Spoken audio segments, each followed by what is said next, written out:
Welcome students. Today we will start chapter 12 Earth Day. So this chapter is a poem.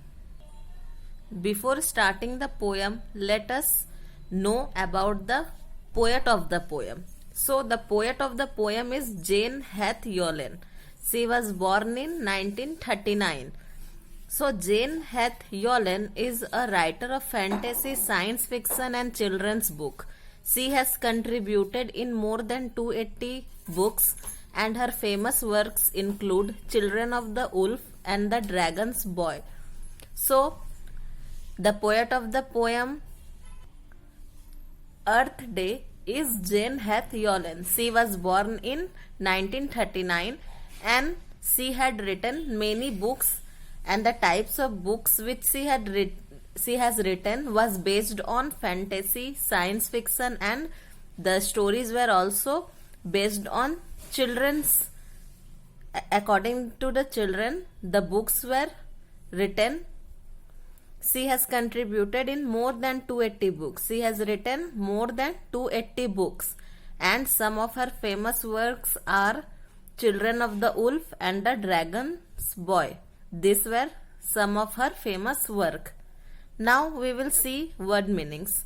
Blade of grass, a long narrow leaf of grass. So blade of grass means a long narrow leaf of grass. See the picture. This picture is known as blade of grass. These grasses are long and narrow. Long and slim grasses are known as blade of grass.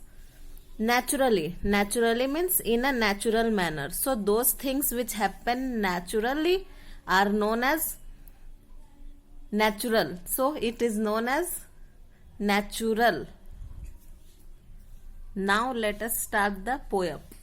I am the earth and the earth is me. Each blade of grass, each honey tree, each bit of mud and each stick and stone is blood and muscle, skin and bone. So, in these lines, the poet is conveying the idea that the poet is similar to the earth and the earth is also similar as the poet. And the earth contains blade of grasses, honey trees, mud, stick and stone. These all are compared to poet's blood, muscle, skin and bones. And just as I need every bit of me to make my body fit, so earth needs grass and stone and tree and things that grow here naturally.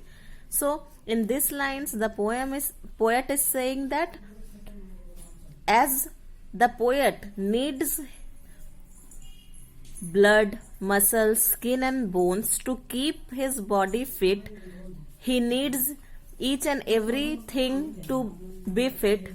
Each and everything is required to make his body fit. In the similar way, in the same manner, the earth also need the same things like grass, honey tree, mud, stick and stone are acting like sticks, mud, blood, muscle, skin and bone of the earth. So the earth also need the same things to be fit. If any of the things are missing, then the earth can't be fit. The body of the earth can't be fit if any of the factors is missing. And the earth also need those things which grow naturally. So those things which are growing naturally are the main essentials for earth. If those things are not present, then the earth can't keep itself fit. That's why we celebrate this day. That's why across the world we say, as long as life, as dear as free, I am the earth and the earth is me. So always we know that we celebrate the Earth Day. We celebrate this day because we want to raise awareness regarding the earth measures, and also we give some of the safety measures to protect our mother earth. So we always celebrate the Earth Day on 22nd of April every year. So as long as the earth is there, life will be also present. As long as earth is there, our dear and near one will be present, and we will feel free. So, in the last line, the poet is saying that if the earth is present, then only we will be present. So, I am the earth and the earth is me. If I am there, then the earth is also there, and if earth is not present, then we will be also not present in this world. So, students, today we have completed our chapter 12. Your homework is to go through the poem and the word meanings and also read about the poet of the poem. So, that's all for today. Thank you.